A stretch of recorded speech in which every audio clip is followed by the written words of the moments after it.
मेरे बेटे की शादी मैंने मुश्किल से की। वो एक लड़की से प्यार करता था, लेकिन मैं नहीं चाहती थी कि उसकी शादी उसी से हो। मैंने उसे बहुत समझाया और उसकी शादी गांव की एक सीधी सादी लड़की से करवा दी। लड़की का नाम सुधा है। मुझे पता था कि वो लड़की मेरे बेटे और इस घर के लिए बहुत अच्छी है, इसलिए मैंने उस लड़की की शादी मेरे बेटे से करवा दी। सुधा हमारे घर में आई। लड़की घरेलू थी, बड़ों का सम्मान और घर का काम करती थी। अभी 10 ही दिन शादी को हुए थे, लेकिन मुझे लगने लगा कि मैंने अपने बेटे की शादी इस लड़की से करवा कर अच्छा किया। मेरा बेटा राजू भी खुशी लग रहा था, लेकिन उस रात के बाद मेरी यह सोच बदल गई। एक रात करीब 2 बजे मेरे बेटे के कमरे से चीखने की आवाज़ आने लगी। यह चीखें मेरी बहू की थी। मैंने थोड़ी देर तक सुना, फिर वो चीखना बंद हो गया। राजू के पिता मेरे पति को यह सब सुनाई दिया था, लेकिन फिर हमने उन्हें रात में पूछना उचित नहीं समझा, इसलिए दरवाज़ा नहीं खटखटाया। सुबह मेरी बेटी भी बोल रही थी कि मम्मी, रात को कौन चीख रहा था। मैंने उसकी बात काट दी, कहा कि कोई नहीं, शायद कोई बाहर से चीख रहा था। मेरी बहू का स्वभाव उस दिन से बदल गया। वो चुप थी सारा दिन। मैंने सोचा शायद पति पत्नी के बीच की कोई बात होगी, इसलिए मैंने कुछ पूछा नहीं। अगले रात फिर 2 बजे वही हुआ। मेरे बेटे के कमरे से फिर चीखने की और रोने की आवाज़ आने लगी। इस रात वो आवाज़ करीब 10 मिनट तक चली। मेरी बेटी उठ गई और उसने हमारे कमरे का दरवाज़ा बजाया। मैंने दरवाज़ा खोला, देखा तो वो बहुत डरी हुई थी। बोली, मम्मी, यह क्या है? भाभी रोज़ रात को रोती और चीखती क्यों है? क्या होता है? कमरे के अंदर चलो, अभी दरवाज़ा खुलवाते हैं। मैं दरवाजे के पास जाने लगी तो मेरे पति ने मुझे रोक लिया। कहा कि रुको, अभी बात मत करो, कल सुबह दोनों से बात करते हैं। उस रात को मेरा सोना मुश्किल हो गया था। सुबह मेरी बहू जल्दी उठकर घर के काम में लग गई। मैं सुबह अपने बेटे के कमरे में गई। उससे पूछा, क्या बात है? रात को बहू रोती क्यों है? उसका चेहरा पूरा उतरा हुआ था। बोला, कुछ नहीं। उसकी बातों से और आंखों से साफ दिखाई दे रहा ताकि वो कुछ छुपा रहा है। उन्होंने भी उससे पूछा, लेकिन वो कुछ नहीं बोलकर घर से बाहर चला गया। मैंने मेरी बहू से पूछा, वो कुछ काम कर रही थी। उसको देखकर ही ऐसा लग रहा था कि जैसे रात में ठीक से सोई नहीं है। आंखें साफ बता रही थी। मैंने उसे पूछा, क्या हुआ, तुम रात को रो क्यों रही थी? वो बोली, रो रही थी? कब? नहीं, मैं तो सो रही थी और मुझे तो कोई आवाज़ नहीं आई। आप क्या बात कर रही है? उस कमरे में ऐसा क्या हो रहा था? यह बात या तो मेरी बहू जानती या बेटा, लेकिन दोनों ही कुछ नहीं बता रहे थे। पर दोनों के चेहरे से साफ पता चल रहा था कि कुछ है जो यह दोनों छुपा रहे हैं। लेकिन क्या? अब जब भी रात आती मुझे नींद ही नहीं आती, क्योंकि आधी रात को फिर वही होता। बहू जोर से चीखती और रोती। मेरे मन में कई सवाल थे, क्या होता है उस कमरे में? फिर मैं एक रात करीब 2 बजे मेरे घर में वो हुआ जो मैंने सोचा भी नहीं था। मेरी बहू रात को कमरे से बाहर आ गई। उसके कपड़े कहीं भी जा रहे थे। उसे कुछ होश ही नहीं था। बाल खुले थे और वो घर के चौक में आकर बैठ गई। जोर से चीखने और रोने लगी। हम भी सभी घर वाले बाहर आ गए। मेरा बेटा भी कमरे से डरा हुआ बाहर आया। बहू की ऐसी हालत देखकर हम सब ही डर गए थे। मैंने मेरे बेटे से पूछा कि यह क्या है? वो बोला, बस माँ देख लो, यह रोज़ रात 2 बजे ऐसे ही किया करती है। मैं आप लोगों को क्या बताता।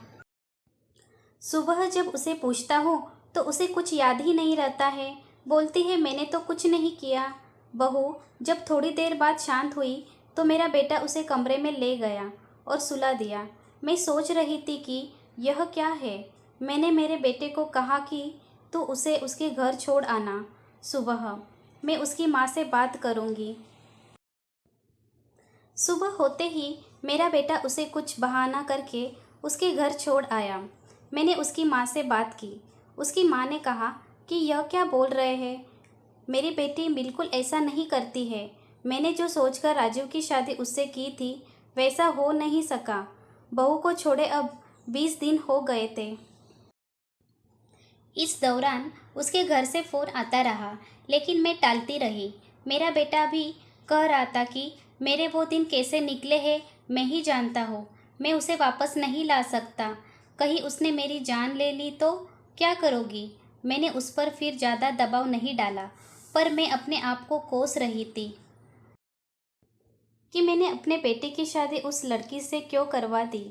अब मेरे घर में कोई नहीं चाहता था कि वो वापस आए। इन्हीं सब बातों में 3 महीने निकल गए। फिर एक दिन अचानक ही मेरी बहू अपने सामान के साथ वापस मेरे घर आ गई।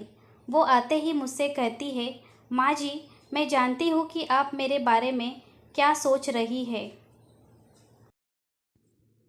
लेकिन सच क्या है यह आपको पता नहीं। उसकी बातों से मुझे लगा कि कुछ है जो वो बताना चाहती है। मेरा बेटा घर आया और उसे देखकर गुस्सा हो गया। कहा, यहाँ वापस आ गई? मैं अब यहाँ इस घर में नहीं रह सकता, मैं जा रहा हूँ।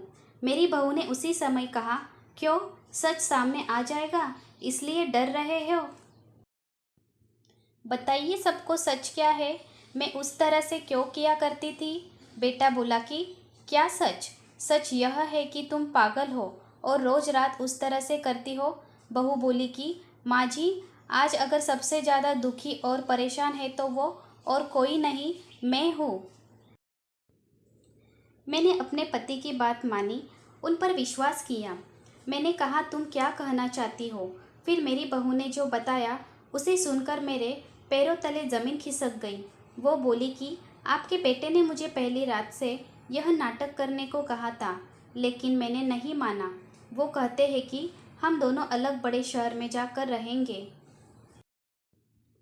उनको कहा, अगर ऐसे मेरे घरवाले मुझे नहीं छोड़ेंगे, लेकिन तुम इस तरह का नाटक करोगी तो वो डर जाएंगे और फिर हम अलग रहेंगे। पहले मैंने बोला कि यहाँ सबके साथ अच्छा है, लेकिन फिर जब वो मुझसे बात नहीं करते थे तो मुझे उनकी बात माननी पड़ी। और फिर मैंने जब सब नाटक किया तो इन्होंने मुझे घर छोड़ दिया। मुझे आप सभी की नज़रों में पागल और ना जाने क्या साबित कर दिया। उसके बाद मेरा फ़ोन भी नहीं उठा रहे। मैं उनका वहाँ मेरे घर इंतज़ार कर रही, लेकिन वो नहीं आए। मैं समझ गई कि उन्होंने मुझे बेवकूफ़ बनाया है। मुझसे इन्होंने झूठ बोला है। यह मुझे अपनी ज़िंदगी से भगाना चाहते थे। मैं इस बात को समझ गई। अब मैं खुद ही इनसे दूर चली जाऊंगी, लेकिन मैं चाहती थी कि सच आप सभी के सामने आ जाए। मुझे बहू की बातों पर पूरा विश्वास हो गया था। मेरा बेटा बोला, तुम्हें इसे रखना है तो रखो, मेरी शादी तुमने उससे नहीं होने दी जिसे मैं चाहता था, और इस गांव की लड़की से करवा दी। मैं चाहता था कि यह भी यहाँ से चली जाए। तुम परेशान हो, सोचो कि यह मैंने क्या किया। अब भी मैं इसे अपनी पत्नी नहीं मानता। मैंने मेरे बेटे को कहा कि बेटा, तुझे इस घर में रहना है या नहीं, इसका फैसला तू कर ले। मेरी बहू इस घर में ही रहेगी और जो इसे इसका हक और इज्जत नहीं देगा वो इस घर में नहीं रह सकता। तू इस तरह की साजिश कर सकता है, वो भी सिर्फ अपनी माँ से बदला लेने के लिए। एक भोली लड़की को कुछ भी करने को कह सकता है, पर बेटा ज़रा तू सोच, तूने इसे जो करने को कहा इसने किया। अपने बारे में और किसी के बारे में कुछ नहीं सोचा,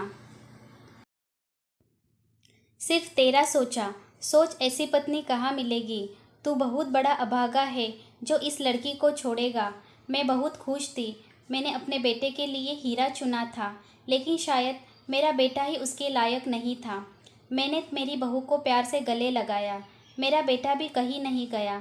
थोड़े समय तक ज़रूर नाराज़ रहा, लेकिन मुझे पता था उस लड़की से कोई प्यार किए बिना कैसे रह सकता था। आखिर धीरे धीरे सब ठीक होने लगा। आपको यह कहानी कैसे लगी, कमेंट करके हमें ज़रूर बताइए। इसी तरह की कहानियाँ आप यहाँ पढ़ सकते हैं। हमारे साथ बने रहें। तब तक के लिए धन्यवाद।